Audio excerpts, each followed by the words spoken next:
The rain poured down relentlessly that Thursday afternoon, drenching the small town park until it shimmered like glass. Most people hurried home, shielding themselves with umbrellas. But on the old wooden bench beneath the great willow tree, a young girl sat soaked to the bone, hugging her knees. Her name was Lila, a 16-year-old high school student who found peace in the park whenever life felt too heavy. That day had been particularly rough: a failed test, harsh words from classmates, and the weight of her parents' arguments echoing in her mind. She just wanted quiet. Through the curtain of rain, she noticed a boy about her age standing near the swings, wearing no jacket, his hair dripping. He held a small paper bag close to his chest as if guarding it from the storm. Lila almost called out, but stopped.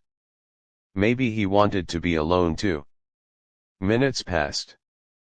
The boy sat on the opposite end of her bench. Neither spoke. The silence between them felt oddly comforting, like two souls hiding from the same storm. Finally, Lila glanced at him. "You'll catch a cold sitting like that," she said softly. He smiled faintly. "Guess that makes two of us."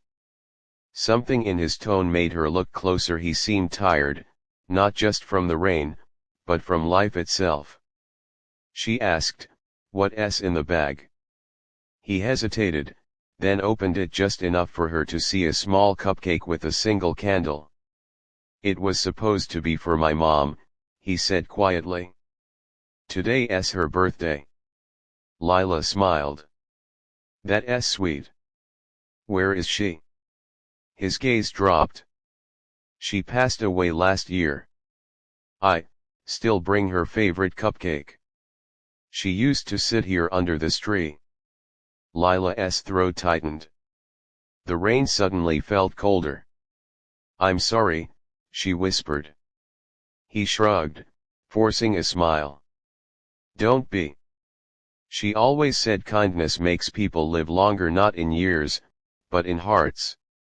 They sat in silence again, the storm softening to a drizzle. Without thinking, Lila pulled out her small sketchbook and began drawing. She was good at it. Art was her escape. When she finished, she turned the pad toward him. It was a pencil sketch of the willow tree, the bench, and the cupcake glowing softly under the rain. "For your mom," she said. "Maybe she'd like this too." The boy stared at the drawing, his eyes glistening. "No one's ever done something like that for me," he said, his voice trembling. Lila smiled gently. "Sometimes the smallest kindness can feel like a miracle." He looked up at her, and for the first time, his smile reached his eyes. "I'm Ethan," he said. "Lila." They sat for another hour, talking about everything and nothing: their schools, favorite songs, how both of them liked hot chocolate after rainy days. The heaviness in Lila's heart started to lift. For once, the world didn't feel so lonely. When the sky cleared, Ethan carefully placed the cupcake under the willow tree. Then he turned to Lila and said, "Thanks for being here. You reminded me that kindness doesn't always come from people you know. Sometimes it comes from those you meet when you need it most." She nodded, feeling a lump in her throat. "And you reminded me that even pain can grow into something beautiful." They exchanged one last smile before parting ways, promising to meet again under the willow whenever life got too loud. Epilogue. A year later, Lila returned to the park, holding two cupcakes. She placed one beneath the willow and one beside it. Ethan had moved away, but his words never left her. She whispered, "Here's to kindness, the kind that never fades." The wind rustled the willow leaves as if in reply, and for a brief, shining moment, Lila swore she could feel both Ethan's and his mother's warmth all around her.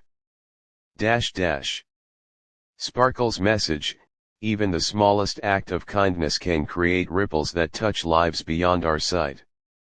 Sometimes, two strangers meet not by chance, but by the quiet design of compassion.